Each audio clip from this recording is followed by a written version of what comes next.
Fellow conspiracy realists, welcome back to tonight's classic episode.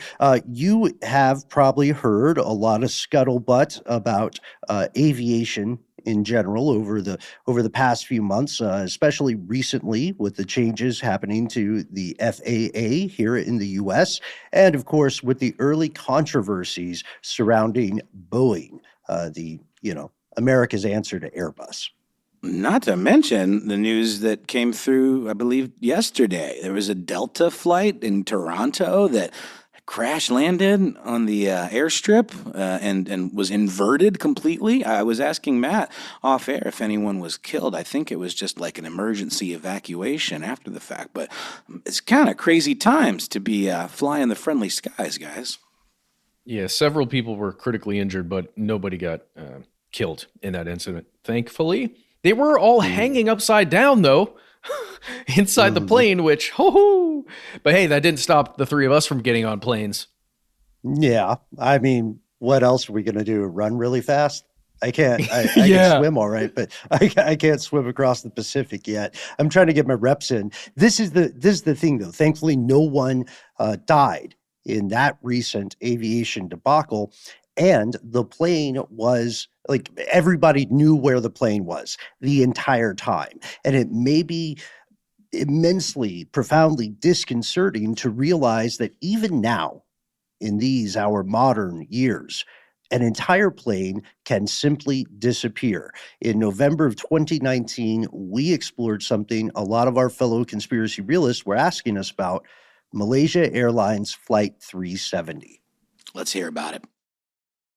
From UFOs to psychic powers and government conspiracies, history is riddled with unexplained events.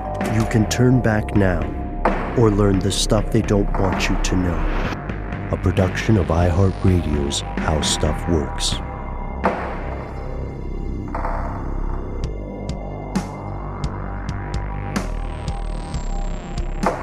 Hello, welcome back to the show. My name is Matt. Noel is not with us today. They call me Ben. We are joined, as always, with our super producer, Paul, Mission Control Deccan in spirit. Today, we are joined with our returning super producer, Seth Johnson. So say hello to Seth. Let us know if you think there is a particularly compelling moniker or nickname or appellation for Seth. That's appellation Appellation, not the mountain range. I think, Seth, you just said your favorite one was Seth Metal. In the meantime, you are here, and that makes this stuff they don't want you to know. Matt, I feel like it's been forever. Been a while. You've been on an adventure. An adventure is a way to describe it. The last time I saw you, we were in Los Angeles. That's correct. Yeah. Yeah, and by the time this comes out, our episode with Mr. Dan Harmon will be out. Mm-hmm. But maybe that's something we should discuss when all three of us are in the room. Sure, yeah. We took planes to our respective destinations. You and Noel went to Atlanta, and I went to a couple other places before coming back to Atlanta. And the reality is that we are on the road and in the air pretty often.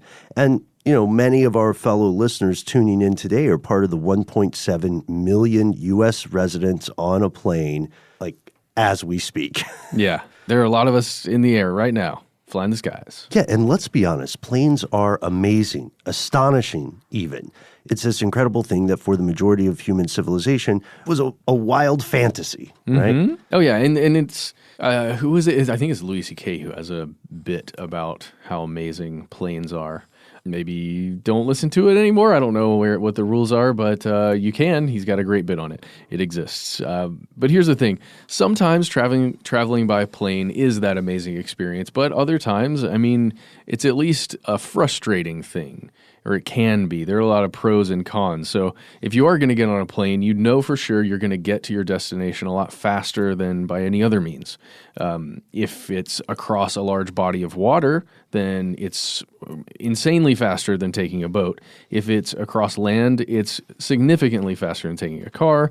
But that is, of course, if everything goes well. There are some issues, like we said. Just getting through security now at this point is a bother. And also, like we said, there are 1.7 million people who are going to be in the air flying. They're also at airports hanging out, and it gets really crowded. The planes themselves get really crowded. And also, you got to deal with things like weather because, let's face it, planes get delayed and sometimes even canceled because of the way moisture acts in the air. Or even lightning, right, as well. So we here at Stuff They Don't Want You to Know are no stranger to being stuck in airports. Long-time listeners, you'll recall that our current record was somewhere around 16, 18 hours in our own airport in Atlanta, Georgia. Let's also add, of course, the con that airplanes, as they are designed now, are terrible for the environment. That's just true. It's true that planes are often delayed, and while highly unlikely, planes sometimes crash. Let's emphasize this. You are much safer in an airplane than you will ever be in a car. Yeah. So anybody afraid of flying, just think about that while you're driving on the interstate. Unless you're just in a car I was going to say in a garage, but that can be unsafe too. Right, if it's running. In the interstate, when you're driving, let's all be very conscious of the fact that the only thing preventing other people from careening into you is an honor system of painted lines in most cases. There's no physical barrier. A plane is much safer, but a plane will still sometimes crash. And every once in a while, a plane will simply disappear. In today's episode, we're exploring one of the most recent, most famous examples of disappearing aircraft. Here's today's question. What happened to Malaysia Airlines Flight 370? Here are the facts. Okay, so there are a lot of numbers in here that we're going to be going over. Some of them are much more important than others. We'll kind of let you know as we're going. So the flight in question, Malaysia Airlines Flight 370, was, the plane at least, a Boeing 777. Now, it was a specific kind of 777. It was a 2H6ER. Now, this just means that it was an extended range version, so it can travel further than the regular Boeing 777.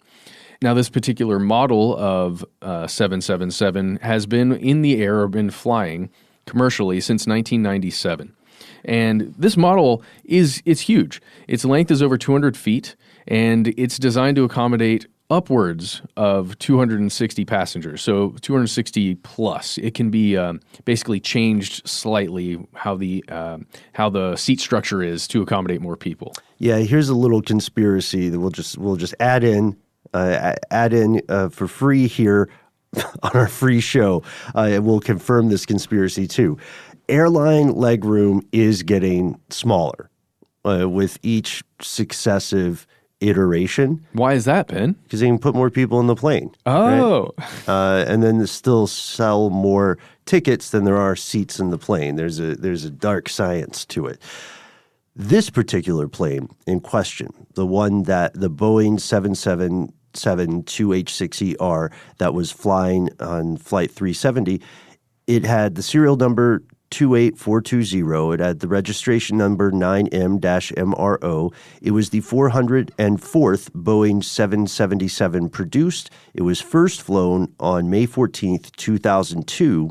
And then after that, it was delivered to Malaysia Airlines on May 31st, 2002. And, like we were talking about, with the confirmed conspiracy to rob you of legroom, this plane was configured to fit 282 passengers. Yeah. So luckily for the people who are stuck in those middle rows, the plane wasn't packed to the gills, right? Yeah, well, let's go ahead and talk about that just so most people understand.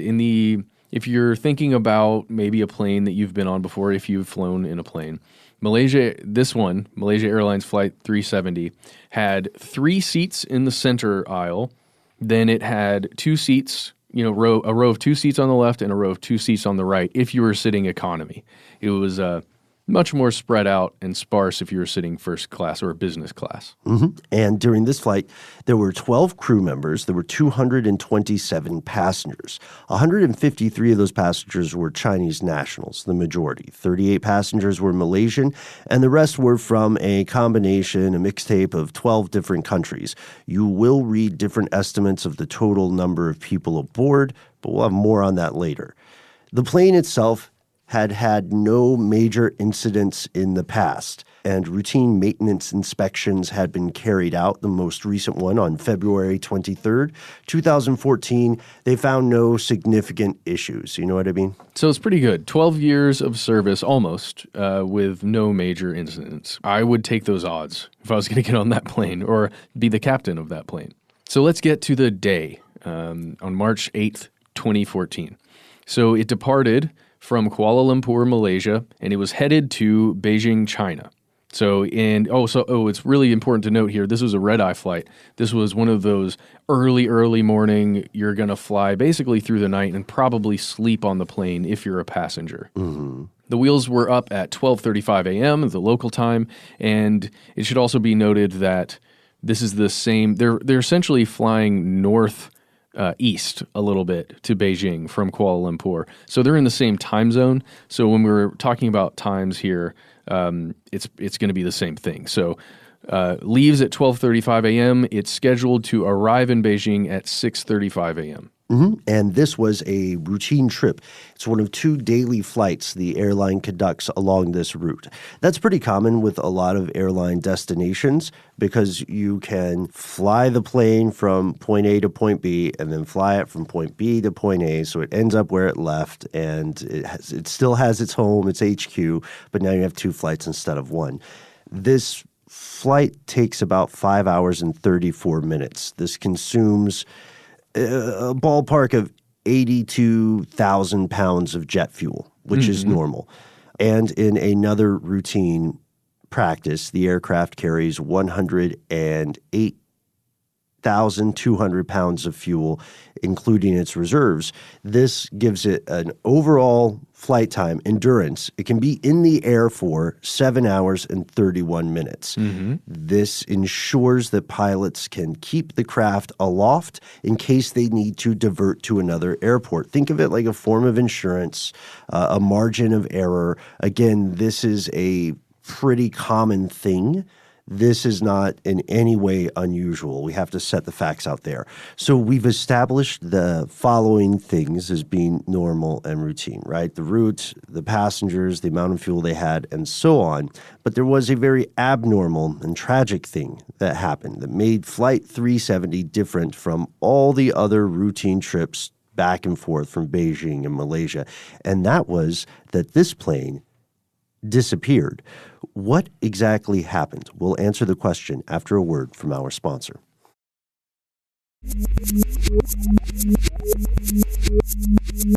We're back. A little bit of a fake out, Matt, unfortunately. We will answer what we know about this question. Yes, the official numbers and such, times and what occurred. And again, it may be a little bit confusing as we're going through this because there are a lot of times and kind of numbers that are occurring here. Just we'll try and keep you as focused as possible as we're getting through this, but this stuff is important. So you've probably been on a plane before and you've watched movies, hopefully, maybe. Okay, so if you've ever seen a movie before where a pilot is involved or you get to spend time in a cockpit of a pilot, or maybe you've ever flown a plane or you have any working knowledge of this, maybe you've just used Microsoft's Flight Simulator like I have. So you know that there are important transmissions that occur between air traffic control and the person who is in control of a flight, an aircraft, flying vehicle in the sky. And a lot of this is actually transmissions that are done by voice, where two human beings are talking to each other. But a lot of other really important stuff occurs just through the systems within the airplane itself and the radar that exists at air traffic control at varying places throughout the world as a plane is flying over certain areas. And there are these handoffs that occur between the varying air traffic control systems. So let's say in this case, they're flying from Kuala Lumpur up to Beijing. There are several places. They're going to go over Vietnam, right? So as they're going into Vietnam, they have to then begin communicating rather than the Kuala Lumpur air traffic control to then begin communicating with the Vietnam air traffic control or whichever local air traffic controllers are there. So just keep that in mind as we're going through here. Communications are key. So the last automated transmission that came from the plane that was sent out to air traffic controllers was this automated position report. And it's something that was sent through ACARS, ACARS, the Aircraft Communications Addressing and Reporting System, and this occurred at 1:06 Malaysian time. So that's 12:35 wheels up to 1:06. That's where that signal went out. And this signal, this message, this transmission does not contain multiple plot twists or anything. It's sort of the metadata of the flight. How much gas do we have left? Where are we? Is it where we're supposed to be? And the answers to all these questions at the time were, yes, we have 96,600 pounds of gas. We're ready to go. We're doing the right thing. The final verbal signal to air traffic control occurs just a bit after. It's at 1:19, 1:20 in the morning. Captain Zahari Ahmed Shah acknowledges the transition from the Kuala Lumpur radar to the Ho Chi Minh Area Control Center.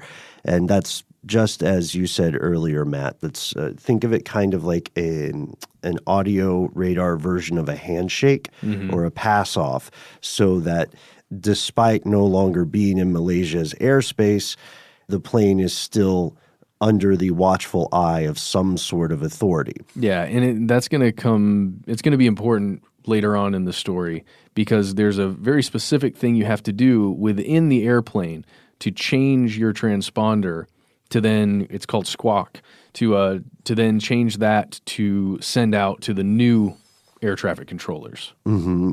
Just so, the crew was expected to signal air traffic control in Ho Chi Minh City as the aircraft passed into Vietnamese airspace. And Vietnamese airspace was just north of the point where contact was lost. Interesting part about that last verbal signal, we have the quote of what they said. Mm-hmm.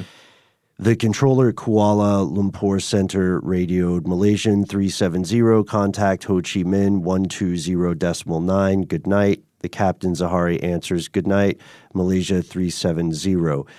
But he doesn't read back the frequency the way he should have according to protocol. Otherwise, that transmission is normal. He didn't say anything, like the elder gods rise, the stars are right, the rivers run red with blood. He just said what he was supposed to say. And when we get into the pinging, the science of the radar here, we just have to understand a few basic things. Radar relies on just simple, raw pings, ding, ding, ding, off different objects in the sky.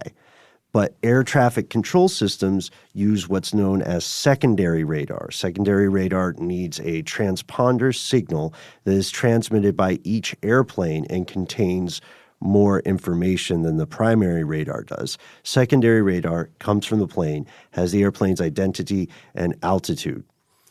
A few seconds after MH370 crosses into Vietnamese airspace, the symbol showing its transponder, its secondary radar stuff, drops from the screens. It disappears, at least as far as Malaysian air traffic control can see, and then in their primary radar, it disappears from Malaysian air traffic control. 37 seconds later, the whole thing disappears from secondary radar. And that time occurs, that's around 1:21, 39 minutes after takeoff. And that's really weird, because that would possibly signal that someone within the aircraft, in the cockpit, turned their transponder to standby, which is like, I'm trying to imagine what an equivalent of that would be. It's like a Bluetooth. Imagine a Bluetooth machine that you've got somewhere in your house, and it's connected up, let's say, to your phone, right? You've got, let's say it's a Google Home speaker in your phone. The phone is the airplane, and the Google Home is the air traffic controller. And they're connected via this Bluetooth signal because both are sending out signals, right? And they're talking to each other. In this scenario, it appears that somebody just turned the Bluetooth off on that phone or the airplane, to where now that Google Home is still searching for that thing, but it can't find it because the phone is no longer transmitting. Yeah, exactly. The people in the Vietnamese control center, they know that MH370 has crossed into airspace. They've seen it disappear, and they tried to contact the aircraft through various means to no avail. The captain of another aircraft attempted to contact the crew a little bit after 1:30 using the International Air Distress, or IAD, frequency, and he was trying to reach them to relay what air traffic control in Vietnam was saying, which was basically, what happened to you? Call us, check in. And the captain of this other aircraft says that he was able to establish communication, but he only heard mumbling and static, which would make for a very creepy sound cue.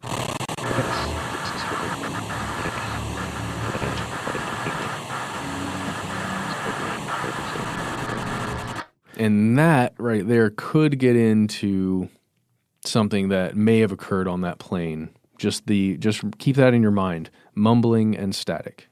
And calls made to Flight 370's cockpit at 2:39 a.m. and 7:13 a.m. as the search is continuing and reaching fever pitch. They went unanswered, but they were acknowledged by the aircraft's onboard satellite data unit. So something acknowledged that received it, but it was an automated acknowledgement. It was a machine. Yeah, but it is at least good to know because, again, if we're following our timeline here, we're still around 1:30, right, when we're talking about this other airplane that was attempting to contact. But if we're jumping to, the plane was supposed to be in Beijing at 6:30 a.m., right? And it's the same time zone, so if they're pinging at 7:13, they're attempting to establish communication again, and something on that plane is still responding, that means it's functioning somewhere, right? Yes, exactly.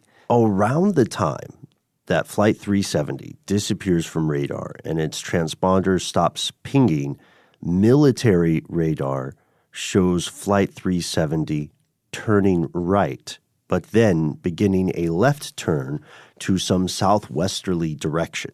From 1:30 in the morning until 1:35 in the morning, military radar shows Flight 370 at 35,700 feet. So despite becoming unresponsive, the bird is still in the air. The last satellite contact with the plane occurs much later at 8:19 a.m., which is believed to be around the time when the plane ran out of fuel somewhere over the southern Indian Ocean. And from that point on, as far as we know, the plane largely disappeared. So what happened? We'll tell you after a word from our sponsors.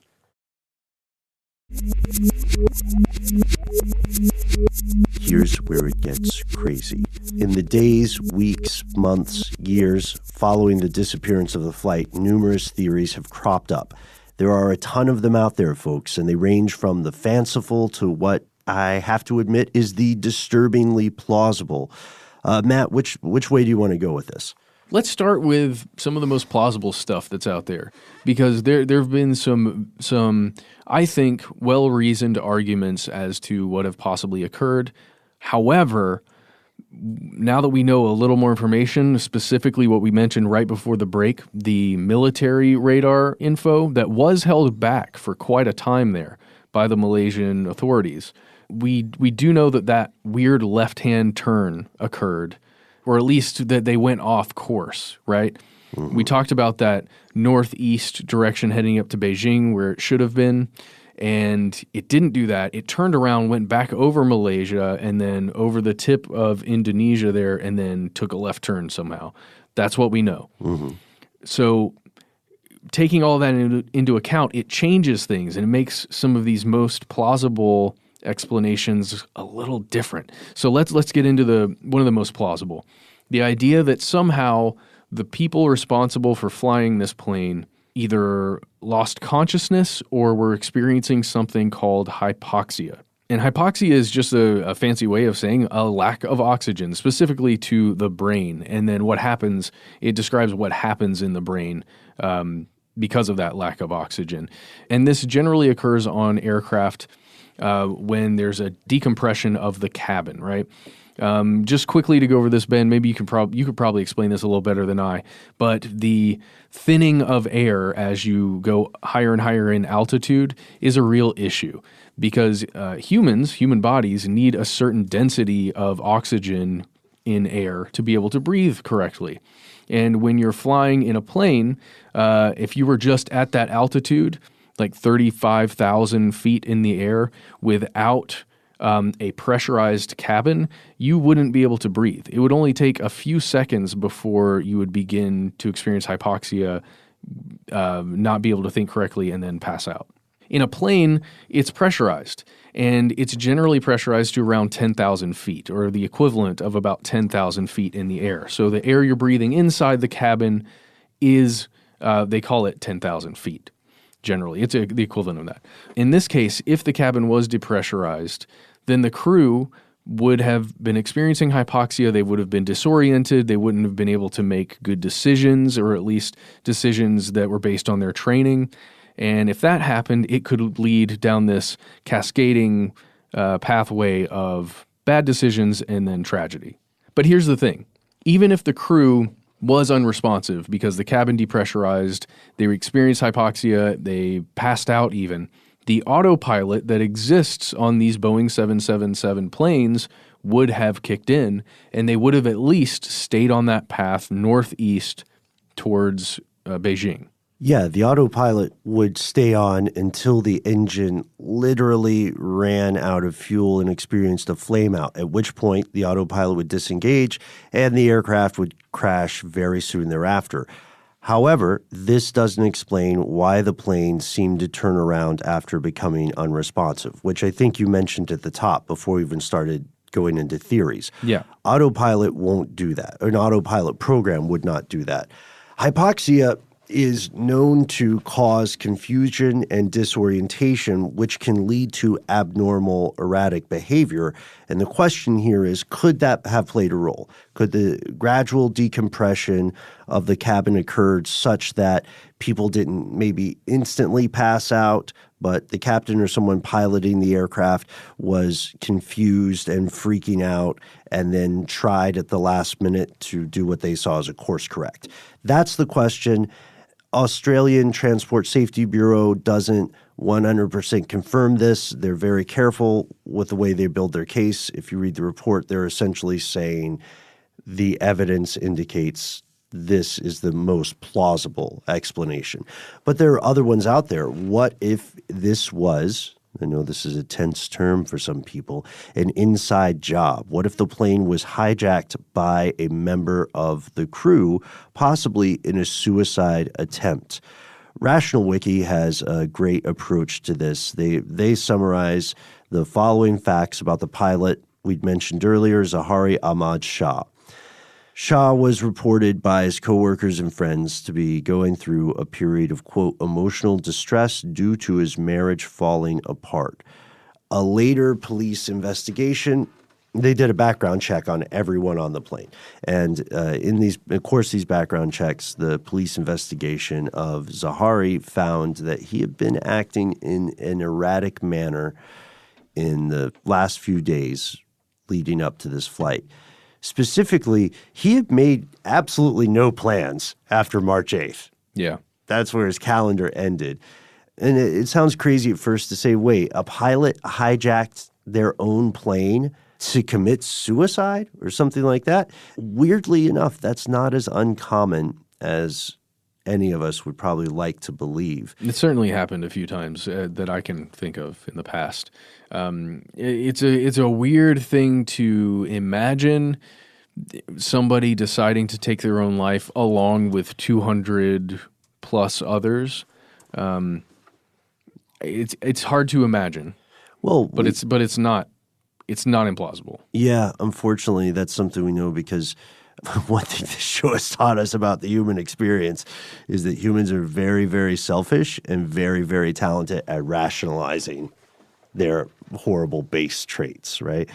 So we know that it's not uncommon. There's another example, Germanwings Flight 9525. That is a similar thing. We also know that the same technology that prevents outside hijackers from successfully taking a plane is the same technology that helps inside hijackers carry off something like this. The cockpit door of this Boeing 777 had anti-hijacking technology on it, making it, once the door is locked, nearly impossible, virtually impossible for crew members or passengers to break in and stop him. Also, the police investigation turned up some weird stuff at his homemade flight simulator, right? Oh, yeah. He had this really impressive flight simulator set up at his house.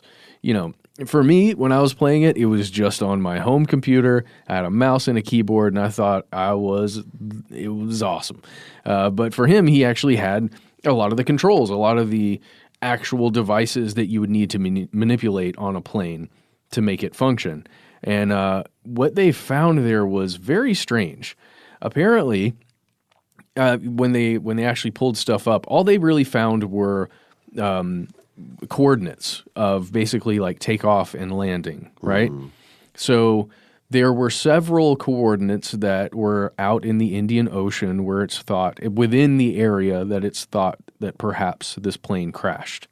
Did we talk about that already? Like, we honestly don't know at all where this plane crashed. Somewhere in the Indian Ocean. Yeah, there's literally a giant ocean and a huge number of plot points, basically, where this plane could have crashed.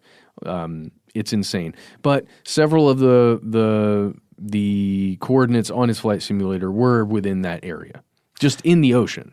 And you generally don't plot points like that when you're flying a simulator. Right, yeah. According to New York Magazine, the FBI, the U.S. FBI, was able to recover 6 deleted data points that had been stored in his simulator program in the weeks before 370 disappeared. And what's interesting about that article, which is through their intelligence or brand or imprint, is that you can see the path here with the simulated flight Zahari took in red, and then the projected flight path of the actual plane in yellow.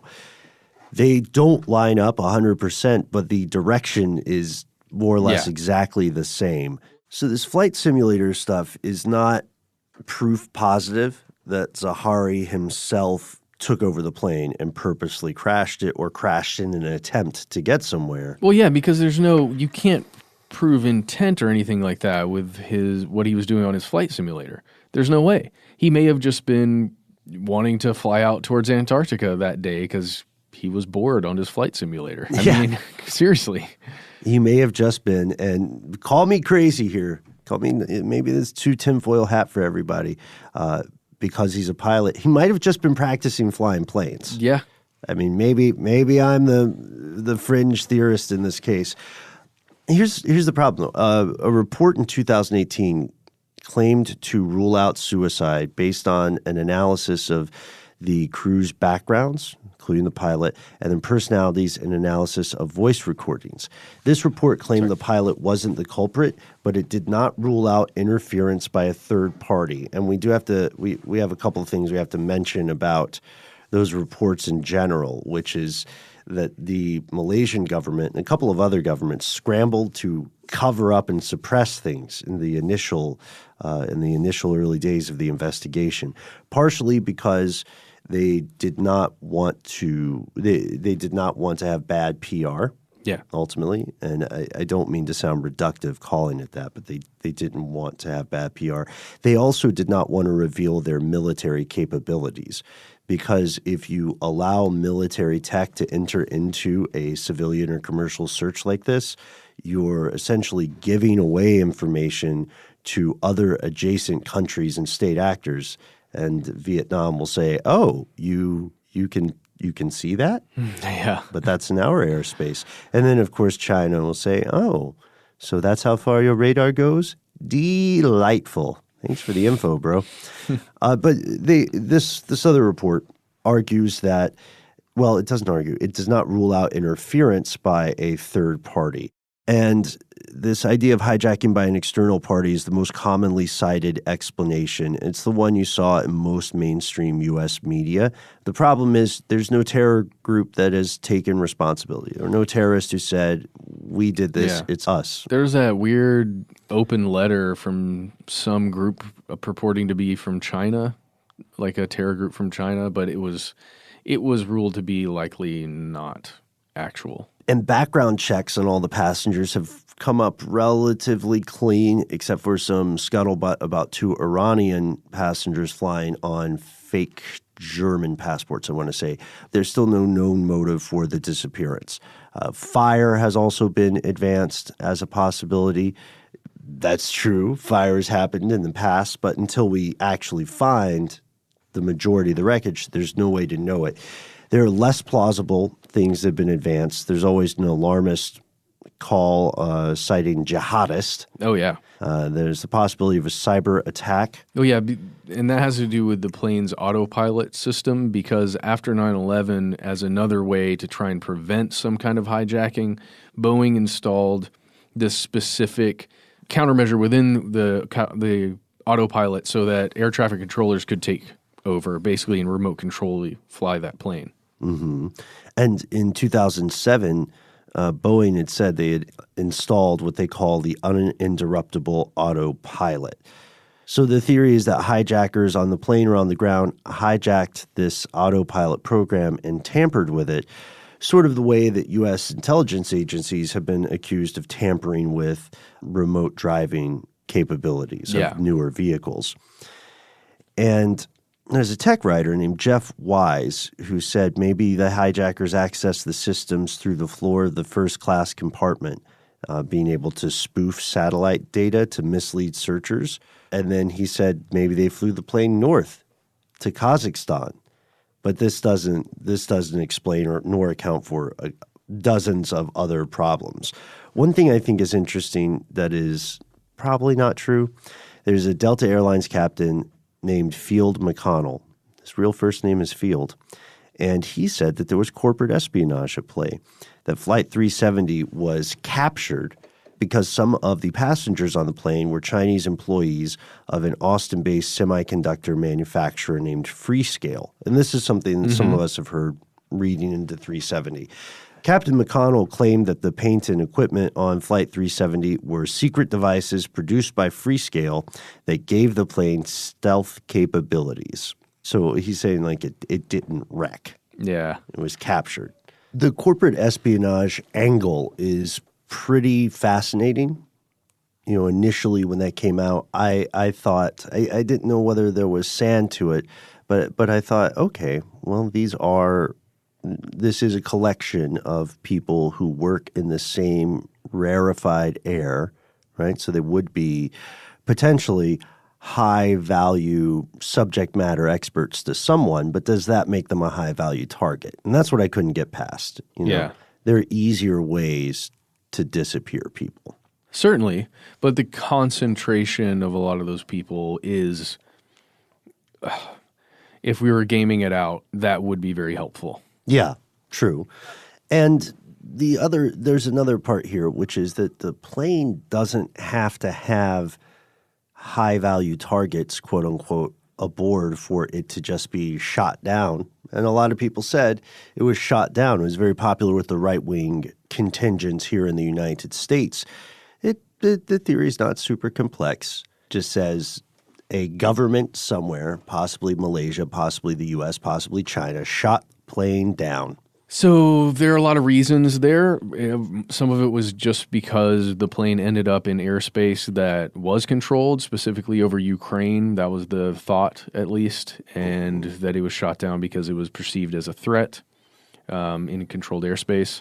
There's some other stuff in there about I forgot to even mention this. Did we talk about North Korea and that possible connection? That proposed connection? Yeah. It's not possible. I can't say that. It doesn't make much sense to me personally. The idea that for some reason it was flown to North Korea on purpose. Yeah, that's a Reddit theory, right? Yeah. The only strong support I saw for that theory, or the only argument for it, was there was enough fuel in the plane to make it to Pyongyang. It would have been in range. Done. That's it. Of course he went to North Korea. Yeah, that's one of those things that gets advanced as sort of a I'm just asking questions, and there's nothing wrong with asking questions. Yeah. Kind of thing. Like that guy who was like, hey, maybe it was a black hole. Oh, you mean Don Lemon from CNN? Yeah, it's true. Don Lemon over at CNN asked whether a miniature black hole could have caused the wreck. The answer is probably not, Don. Probably not. But also, this hid behind that rhetorical device of just asking questions. Yeah. By framing a preposterous claim as though it is a question, we put the burden of proof on the person that we're arguing at, right? Yeah. Now we no longer have to prove that we think the Queen of England is a half hybrid alien who just has a real interest in like screwing humans over for some reason. Now we just say, I'm just asking the question, what if the Queen of England is like a half alien, reptilian, half human hybrid and just generally hates people? I mean, I'm just asking, Yeah, in this case, Don Lemon, I think, worded it as preposterous. Like, is it preposterous to think that maybe a black hole opened up and sucked in that plane and then closed and then nobody saw the plane again, but nobody saw the black hole again? It was just a quick little... I'm just asking. Just tell me if that's crazy. And then that's very much related to the other idea, aliens. There was a poll on CNN's website that I think has been deleted now. And according to that poll, 9% of the people responding answered that it was, quote, very likely or, quote, somewhat likely that Flight 370 was abducted by aliens, time travelers, or beings from another dimension. There is no scientific basis for that. That's a self-reporting poll. Yes. And that's just the idea that maybe the concept that 9% of the people in that particular poll believed that somehow aliens were involved, right? It wasn't any specific. There's no specifics to that poll. It wasn't like, was the plane itself transported onto another larger alien vessel? Did as extraterrestrials board the plane and then take it to North Korea? Sorry, I'm poking fun a little bit. But what's not to be poked fun at here is the fact that hundreds of people went missing on that plane, including the pilot and the first captain and all of the crew and all of the family members that were on there. So these kinds of conspiracy theories, again, while I'm making fun of it a little bit personally, that is not to discount the tragedy that has occurred here. Yes, and well said. There are other theories at play here. The idea that the plane was abducted by the U.S. and taken to the atoll of Diego Garcia, or that it was taken to some other place. There are different genres of MH370 theories or conspiracy theories. But we do know that some experts have claimed to have found parts of the wreckage. Did you hear about this? Oh, yeah. Several pieces have washed up on the shores of small islands out there within the Indian Ocean. Pieces that are definitely, you can link up the serial numbers within these pieces. It's not the fuselage, it's the...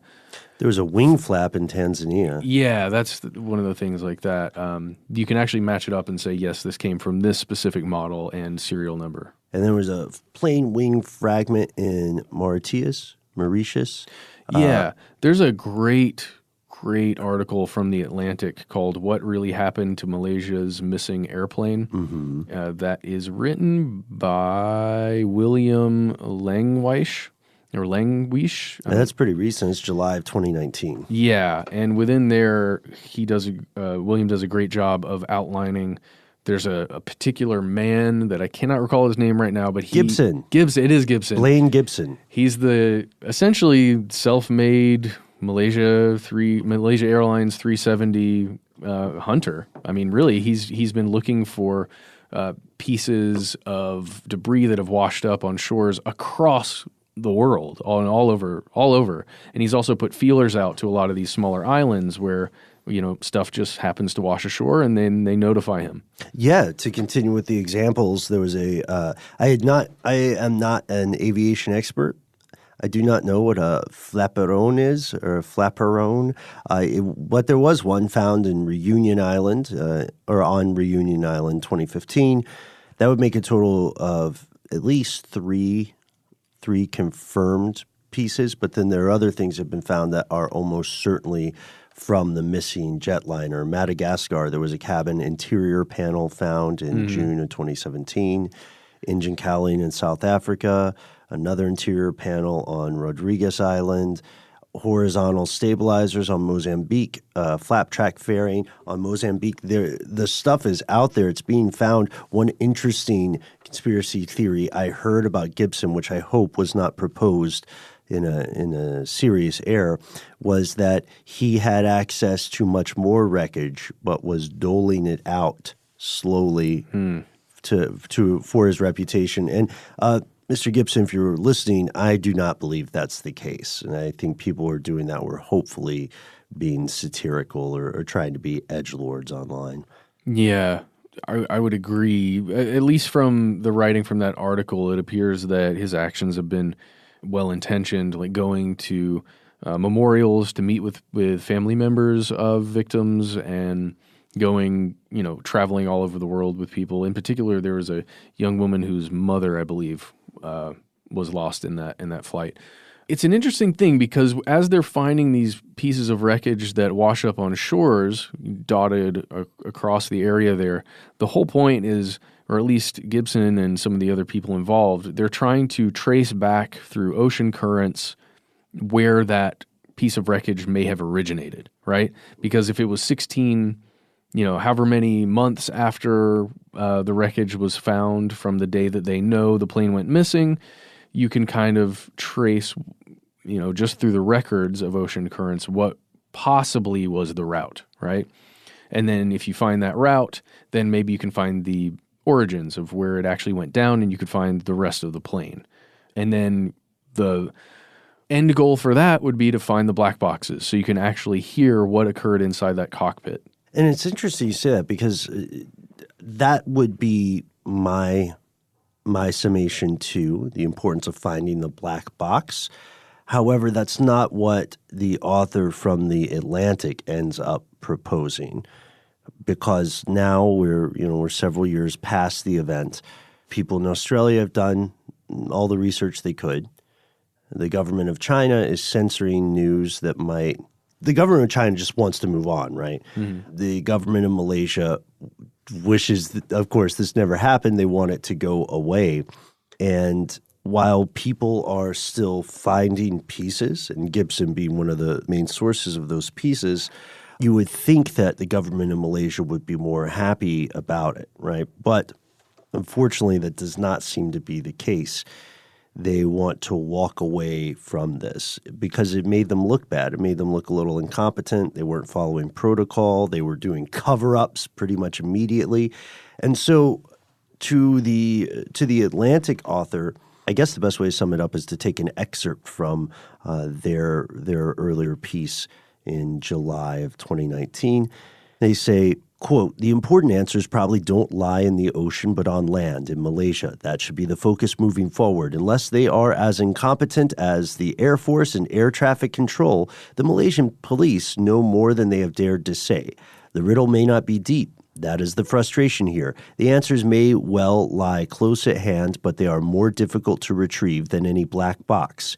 If Blaine Gibson wants a real adventure, he might spend a year poking around Kuala Lumpur." I don't know. What do you think of that, Matt?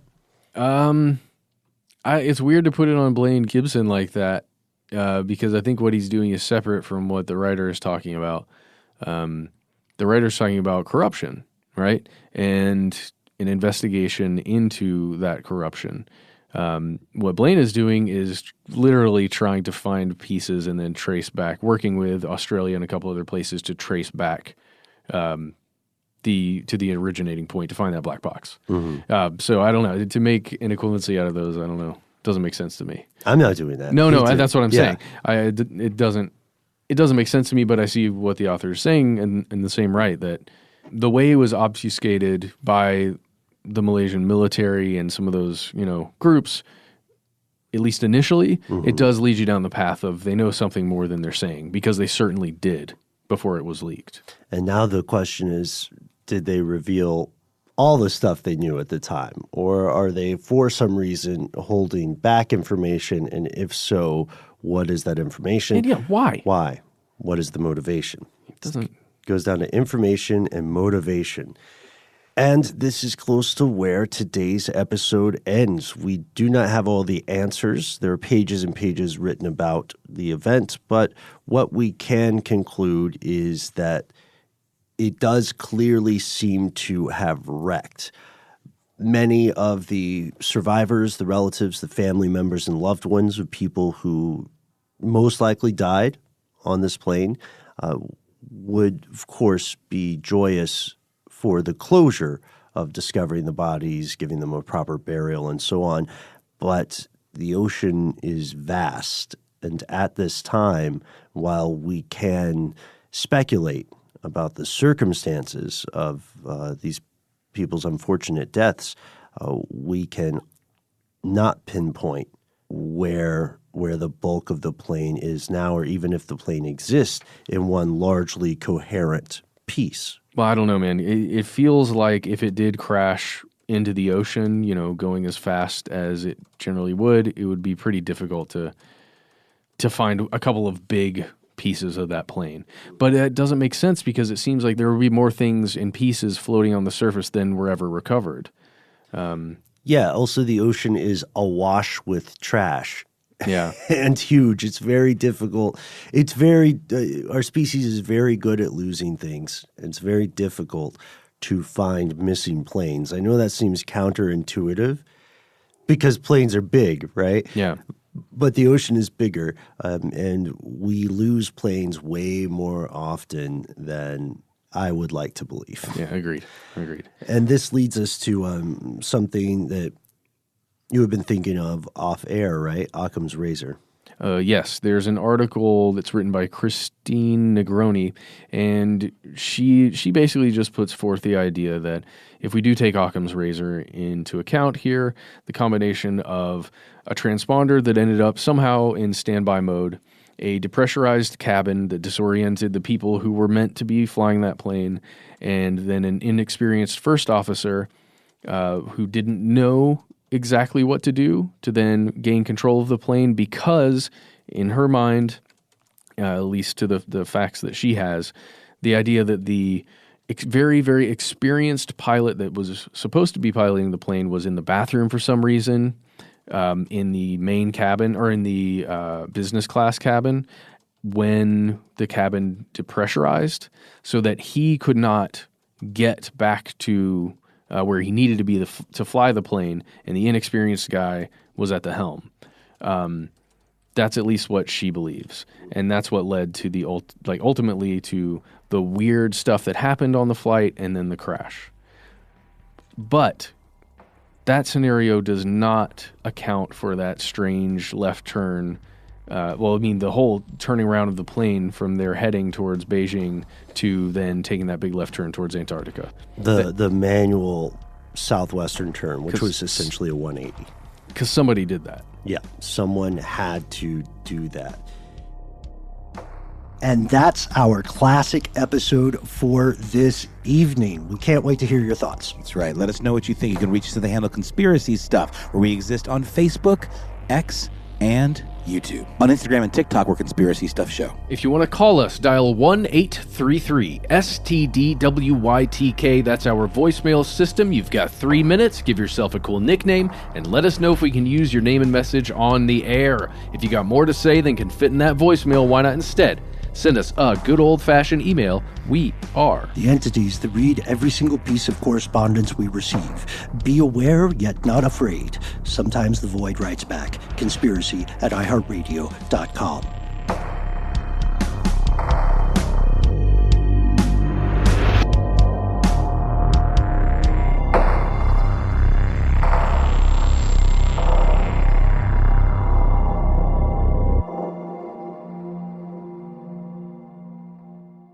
Stuff They Don't Want You to Know is a production of iHeartRadio. For more podcasts from iHeartRadio, visit the iHeartRadio app, Apple Podcasts, or wherever you listen to your favorite shows.